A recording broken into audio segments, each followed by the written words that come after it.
It's my great pleasure to introduce Dr. Lisa Wong. You can read her bio in the program, and you just heard Lisa play and introduce Adrian. But Lisa is a pediatrician and a musician and an author focused on music and medicine, and she's also the president of the Longwood Symphony Orchestra. So Lisa, welcome, and thank you so much for assisting Suzanne and planning that last session. It was fantastic. Thank you. Thank you very much. Thank you all for being here. I have had the most wonderfully inspiring and exciting weekend, and I think all of you also have. I take back from each of these conferences a little bit to put back into my practice. I'm actually a practicing pediatrician. I've been in the same practice for 26 years, so I'm honored to be able to actually see some of my babies bring their babies back to me. But I've learned that when you're singing, you don't feel pain as much, and so we use that when I'm giving vaccines to the children. I engage infants even at two weeks old or 2 months old through singing while I'm examining them. I also have a mobile above them, so their eyes are going, they're looking at me, and we're singing songs together. And I do prescribe music to my kids and ask them to start their instruments very early, especially the early readers. I know they'll disrupt kindergarten if they're learning about the letter A when they're actually reading Trumpet of the Swan at home. So I tell their parents to go ahead and start piano, because you can never win the piano. There's always one more piece, and the same with the violin. Even coming back to the same piece, you'll always find something new. So I think Adrian actually alluded to this, but in the arts, we are all learners. We're lifelong learners. We learn from each other. We teach each other. We've done that here today, and for the whole weekend. The neuroscientists are teaching us one thing. The musicians and the music therapists are teaching us also. We're incorporating all of that into the way we move forward from here. In the arts, we are also educators. We help each other, and through the arts, we are all healers. Let's go back a little bit. I think they mentioned before, but Apollo was not only the god of the sun and truth and music, but also of healing. And healing and music have always been intertwined. There are a number of famous musicians who started their lives out in medical school. Zubin Mehta and Sir Geoffrey Tate. In fact, Dr. Tate was a practicing surgeon for a while before his love of the opera made him into one of the greatest opera conductors that ever lived. The gentleman in the middle, that's Dr. Samuel Ziman, who graduated from a medical school in Mexico, did not practice medicine, but when I spoke with him, in his clinical years, he had some very, very powerful experiences with children with leukemia in rural hospitals in Mexico where he grew up that had no chemotherapy, and just his experiences of watching these children pass on. I asked him, he teaches music theory and he's a composer at Juilliard, and I asked him if he actually ever uses his medical knowledge, and he said, well, you know, when you're giving a talk about Stravinsky's Rite of Spring, that jolt between the first and the second halves of the piece, that's just like a defibrillation. And and he talks about rhythm as EKGs, and he educates his composers about the electrophysiology of the heart. And the gentleman in the corner there is Alexander Borodin, and you probably know of his works, The Polovitzian Dances, and he wrote a couple of beautiful symphonies. He didn't have that much output musically, but that was because he founded the first women's medical school in St. Petersburg at the same time. So he was a little bit busy with that, and he was also a chemist and wrote some major papers on aldehydes and other chemical structures that I can no longer remember. Dr. René Laennec was a flutist, but he was also the founder of a stethoscope. And you can see that probably the young Laennec was goofing around with his wooden flute one day and realized that you could use it in other ways. But we also, as pediatricians, as doctors, we talk about musical murmurs. We talk about the crescendo, decrescendo. We talk about arrhythmias. and we talk about staccato coughs. So it does imply that there were a lot of physicians throughout the ages who were musicians first. My hero and the most important musician-physician for the Longwood Symphony is Dr. Albert Schweitzer. Many of you know him. He was first a theologian and an organist, and we learned last night that there is a very large number of organists in our faculty. We're not quite sure about that, but there will be a study.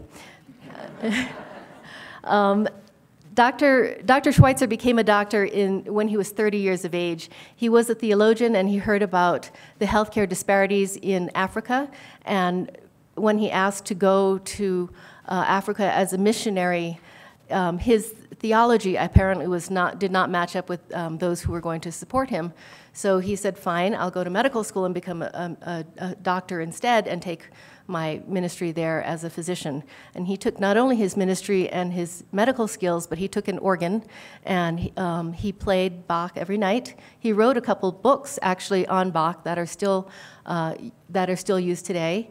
And when the hospital was running out of money, he went back to Europe to play some concerts to raise enough money to build the next wing of the Albert Schweitzer Hospital. That hospital is in Lambaréné, Gabon, which is in Western Africa, and it will be celebrating its 100th anniversary next year.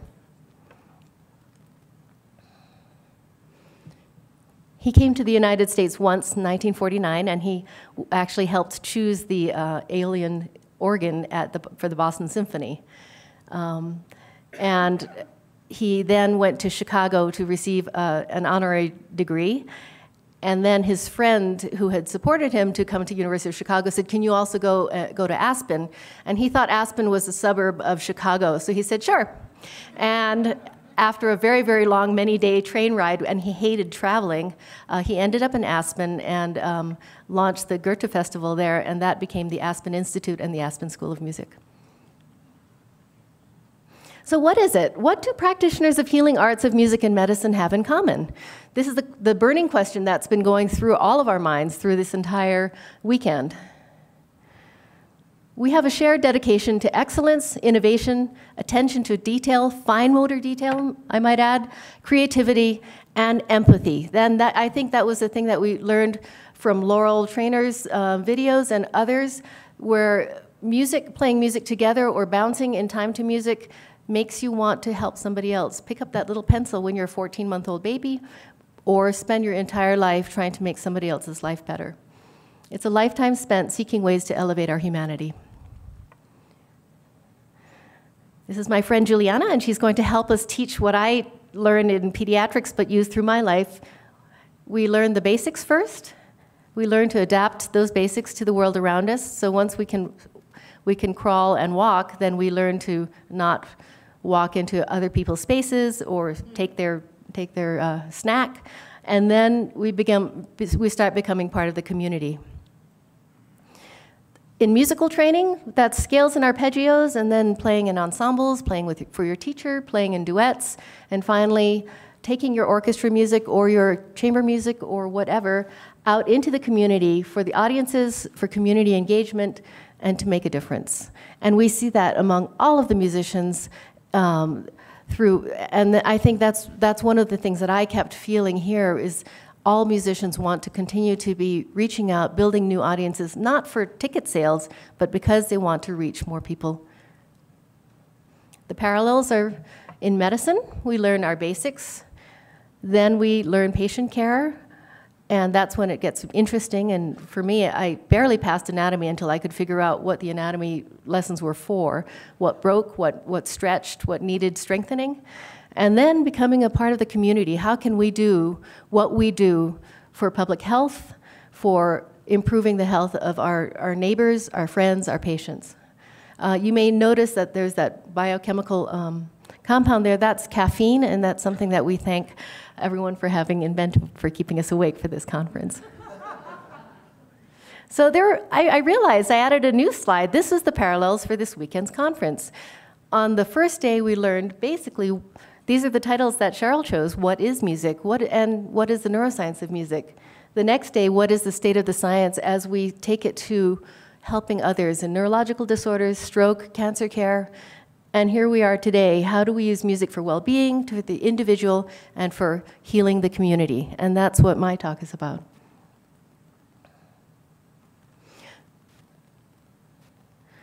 I'd like to introduce you to the Longwood Symphony. This is the orchestra that I was president for the past 20 years. I've just stepped down about a month ago to pass it on to the next generation.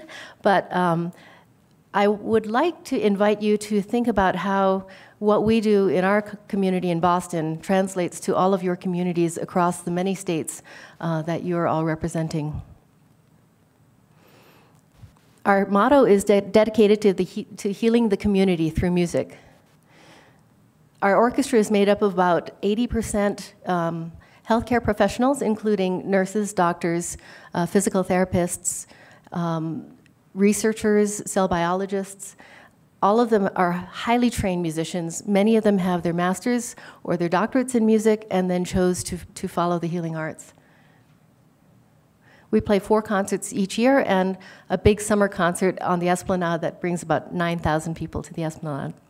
That's in 2 weeks, so I have to learn my music. And we reach across academic and institutional lines. We represent 27 schools in our community in Boston, colleges, high schools. Some are faculty, some are students. And 19 institutional affiliations with different hospitals and healing places.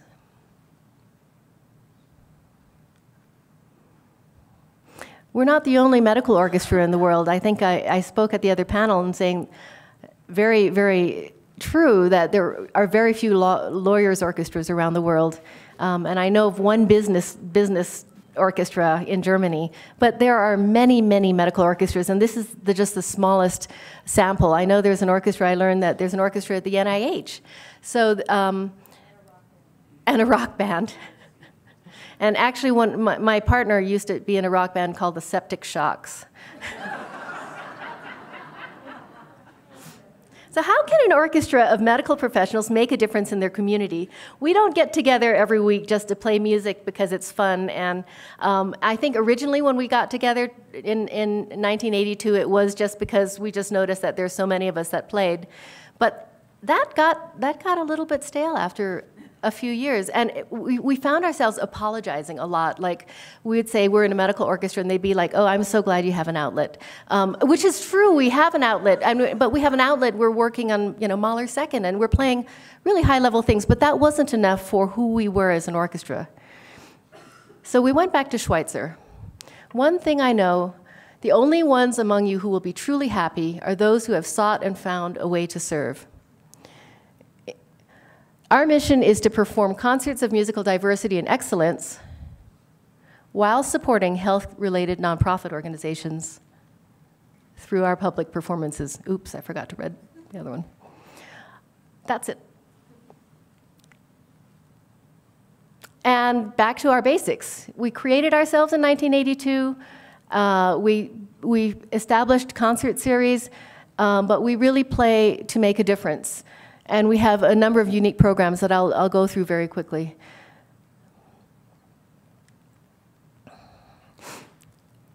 In 1991, which was when I got to be president, which was a lot of fun, we were invited to do a very special project in Boston, which was to consider if Albert Schweitzer were alive today, what would he do in Boston? What kind of service projects would we be involved in? We identified major public health issues: HIV/AIDS, homelessness, domestic violence, and children's healthcare disparities. We invited also a Bach specialist named Yo-Yo Ma to speak about Bach and Schweitzer, and we talked about Albert Schweitzer's reverence for life ethic. We took over every single lecture space all over the city, and the entire 2-day conference culminated in a concert with the Longwood Symphony and with Yo-Yo soloing, as well as Lin Chang, violinist, and his student, Dr. Stephen Frucht, who graduated from Harvard Medical School and is now a neurologist for musicians in New York. We invited the people who were participating in the conference to come to the concert. It was underwritten fully, so it was a sold-out house, but the people who could not be there were people from the homeless shelters because the concert went past 10 o'clock, as well as the women who were battered because to announce that a domestic violence victim will be at a concert was not safe for them. And so we looked out into the audience of 1,000, and there were 2 spaces where there's a block of seats that were completely empty, and that changed all of us. Yo-Yo wrote this in 1995, and he wrote, although the concert was well attended, the seats that remained empty those were the things that affected him. I was quite struck by this and have consequently in my travels tried to visit shelters and children to play.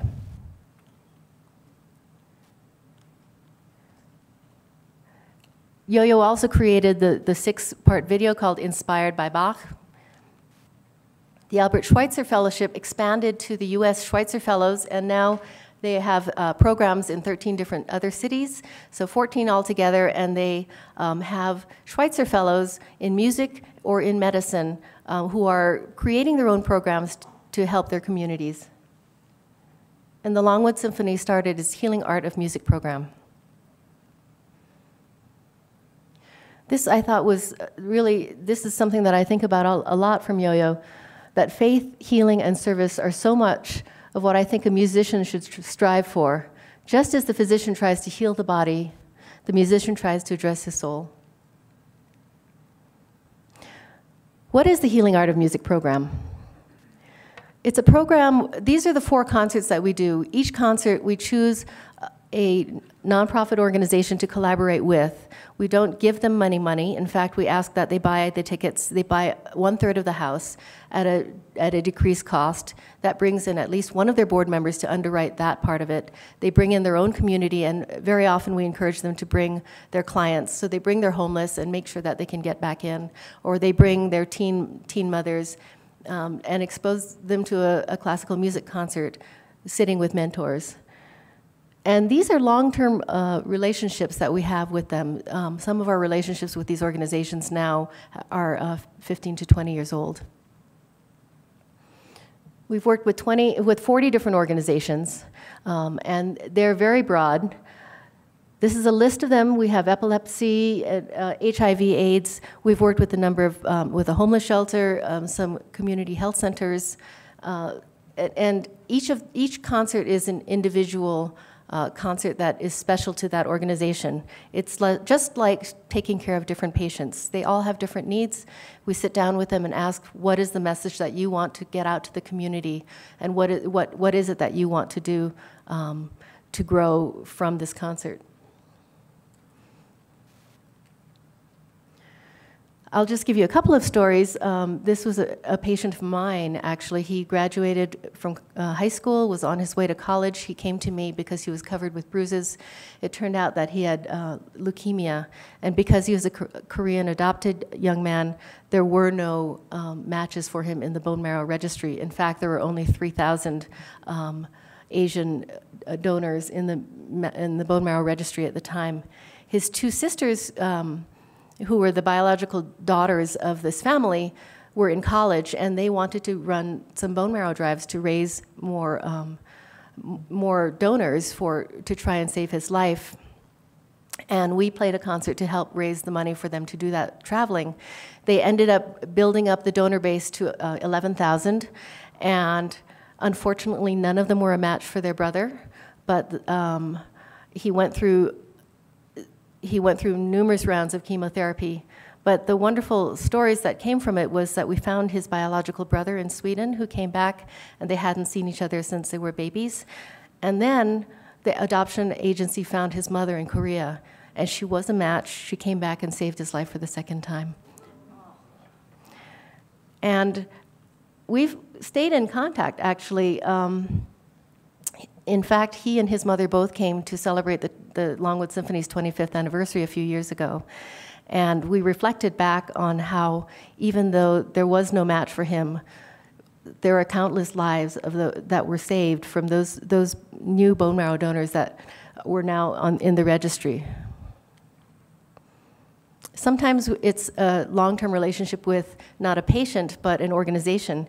We worked with Partners in Health in 2006. At the time, I said, what's your mission? What do you want us to do with this concert? And they said, we just want people to know we're on Huntington Avenue. Nobody knows that we're here. We're doing all this work in Rwanda and Haiti, but nobody at Harvard Medical School even knows we exist. Well, flash forward to 2010, the Haiti earthquake put Partners in Health on the map all over the world. Within 3 weeks, we put on a concert to raise funds for Partners in Health, and we raised about $90,000 and brought together 200 musicians. That's the Boston Children's Chorus on the bottom, a master's student whose family from Haiti had barely escaped, and a young woman who's also Haitian, whose mother had family that she lost in Haiti. And so they all performed at this concert. And we are now working from that. We foresaw that there was going to be a lot of need for rehabilitation because there are so many people who had amputations. And so we've been working with an architect company, Partners in Health, and Spalding Rehab in Boston. And they are building a new clinic for rehab that is going to be opening, I think, in about 6 months in Haiti. Since we had so many themes about oncology, I just wanted to show you this. This was a really fun one that we did. We asked 12 artists in our community to think about cancer care and to create violins out of unvarnished violins. We auctioned them off and raised $70,000 and gave back $10,000 to each of the 7 major cancer care centers in Boston. And so Longwood Symphony's name is actually at the Moakley Cancer Care Center as a donor. I'm so proud to say that our name is also going on the Mattapan Community Health Center, which is opening in September. I don't think there are that many orchestras around the world that are named as major donors for healthcare organizations. But what about the individual musician? We are an orchestra, so you're thinking of us as a big thing, but what happens with the individual musician, particularly knowing that these are themselves healthcare professionals, young healthcare professionals and students who are training. How are we going to help each of them move forward in their own journeys? Schweitzer again, start early to instill in your students awareness that they are on this earth to help and serve others. This is as important to pass on to them as knowledge. So we started the LSO on-call program. We started to ask the questions, how are our patients healed by hearing live music performed by medical musicians? And we've touched on this through the last couple of days. And how are the caregivers, the family members, how are they touched by hearing live music and seeing their loved ones' responses? And we've heard that story also this weekend, how people didn't know that their uncle would wake up to music when he heard it. People didn't know that there was still that love inside of them. And how are the medical musicians, how are people like me changed in my practice by watching when I play for a patient and seeing how that changes? I know how to approach a patient medically. When I turn into a musician, does that change the way I think? Can we use this in our curriculum? Can we use this to change the way that students are thinking about their future lives? And we've had reflections back from students saying, you know, I didn't know that Mrs. Clark took 5 minutes to walk from here to there with her walker. No wonder she's late for clinic, and I won't be mad at her anymore. Guiding the process, it's important to help the musicians choose where they want to be. Some of them are interested in rehab, some are interested in oncology, and that will reinforce for them as they play what they're there for. Preparing the performers, again, we know how to work in a hospital I'm a doctor coming to you as a patient. Do we know how to come in as a healing artist? And preparing the audience, I find that many times that we come, the audience has been looking forward to our performances for a week because they knew we were coming. But also considering if there's any special needs considerations, any public health issues or anything like that. One time we had to play in the lobby because there's a big chickenpox outbreak going on in the pediatric ward and things like that. Choosing the repertoire is important, engaging the audience is important, and involving the people who are there in the hospital. The music therapists have been wonderful, giving us tips about what kind of music, what to look for, we often meet before we perform with the music therapist and the staff to understand what venue we're playing in. At the Alzheimer's unit, all 4 of us who played have family members who have Alzheimer's, so that was that much more meaningful to all of us to play. And it was the music therapist who said, play the Broadway tunes at the end because they'll stand up and sing, and indeed they did. And that has never left any of us, and as we care for our patients, we remember that. And we did a very, I'm almost embarrassed because our scientific studies are not at all developed yet, but we would like to. There was one day that the conductor couldn't come, and so on October 17th, we decided we'd still play for 800 people, but not in Jordan Hall. Instead, we went to 21 different healthcare venues and divided up the orchestra into chamber groups. We prepared them very carefully, and we worked with music therapists and also music educators before they went to play. We did pre- and post-performance surveys for the musicians, for the caregivers, and also for the audience. And we found, of course, that what we've seen from others, that stress, anxiety, pain goes down. We've played in NICUs, we've played in shelters, we play in many, many spaces. And this is an example of how this heals the musician. Justin Chen played a lot of music and hospital work when he was a student at Yale, but when he went to become a psychiatrist, he found that his perspective was different. It was the same music, but what he was looking at in the patients and their responses and how he was affecting them had changed him. And we've even healed the musicians. Augustine Hadelick, I think those of you who know classical music know that he's one of the super rising stars. He's at Marlborough right now, and he came to play a concert with us in 2007, and the conductor said, "We've got to get this kid before he gets into the stratosphere, and we can't afford him, and all of this stuff." So I booked him, and then I started reading his bio. I had already arranged that the concert was going to be benefiting the Shriners-Burns Hospital, and his bio said, Augustine Hadelick has been a prodigy, performing before the age of 11. At the age of 15, he was in a house fire in Italy and severely burned and told he would never play the violin again. His entire bow arm was burned, and his face was burned, and it was all graft. So then that was left to me to call Augustine and say, this is not... this is who we are, and this concert is already set to benefit the Shriners-Burns Hospital. Will you play? And he said, of course I will do that. I said, well, the second part is that we had this LSO on-call program. Will you play for the patients in the hospital at the Shriners-Burns Hospital? And he was silent for quite a long time, and then finally, very quietly said, yes, I will. So we went there, and he played there, but when he first walked in, you could feel the fear and the memories coming back to him. But one of the first people he met was a young man who was then working at the shrine, whose entire face had been burned, and so all he had were his eyes. They were about the same height, and I still visualize this perfectly, but Augustine's about 6 feet tall, and this young man was 6 feet tall, but no hair and grafts for scars. But their eyes met, and they recognized that they were brothers. And you could just see that Augustine relaxed. And with no words, he just went out and he played Bach for the kids.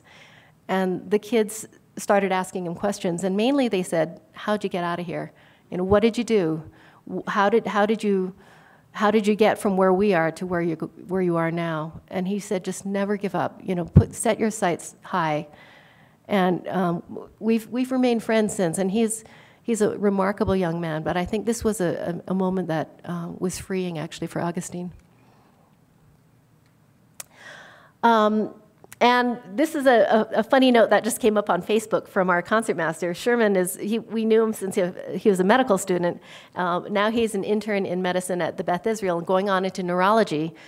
Because of all the work he's done from playing for patients, he changed directions. He has 2 degrees in electrical engineering and computer science at MIT, and he was going to go into something that I couldn't at all understand or whatever, but computer models of, I think, HIV non-responders and something else. And he is now going into neurology, and but he's working with, he's finding patients that are cared for by the attendings who are members of the orchestra. So he's a little blown away by that, but he's just amazed at seeing now, he only knew them as musicians, and now he's seeing them as the caregivers that they are. So finally, the last program that we have is something called Community Conversations. And this was started by some of the younger board members. We have medical students on our board. It is through the idealism of youth that man catches the sight of truth. And in that idealism, he possesses a wealth which he must never exchange for anything. The young people said, why don't we have conversations and symposia about health-related things around all of our concerts? So we had one on Global AIDS Day. That was the 25th anniversary of having discovered AIDS. International Women's Day. We actually commissioned a work on Albert Schweitzer, and we took that to Aspen and to Chicago in the organ form, not the orchestral form. And they started a conference called Crossing the Corpus Callosum. So we have it every other year. This is one of the years we will have it in January of 2013. And it brings together, like this conference, neuroscientists, physicians, artists, music therapists. That's the blessing of this was that I met Suzanne Hanser through this. And we have now a whole consortium in Boston of people in this field. And of course, Dr. Schlaug is one of those people, and Dr. Psyche Louis, who works in his lab, is a violinist in our orchestra. We've been fortunate to have some recognition from the senators of our state. But what is the next step for all of us? Individually, following the example of Dr. Albert Schweitzer and incorporating a balance of music, medicine, and service is important in our daily lives. And touching on and suggesting to all organizations that they can do the work that we're doing in their own communities. We did a concert out in the Berkshires for Berkshire children and families, which turned into the next year they're saying, how can we keep music in our community, and starting an El Sistema program. And getting the next generation, I mean, Adrian is one of a generation that is so exciting to me. The medical students are interested in doing this work. The conservatory students are now playing in hospitals, so they are crossing over each other's worlds and teaching each other. And continued dialogue in all of these programs and moving curriculum forward, I think, is going to be very important. Not only in the graduate level or not only in the college level, but also, as we had said before, in elementary school. If we can think about music education as a determinant of health and health prevention, maybe that's going to help us keep all of this together. There's programs at Mass General, there's programs at Children's Hospital. Let's all keep the conversation going, continue bringing research together, therapy together, and we continuing to coordinate multi-center projects, which is, I think, a meeting like today is an opportunity for all of that. Thank you very much.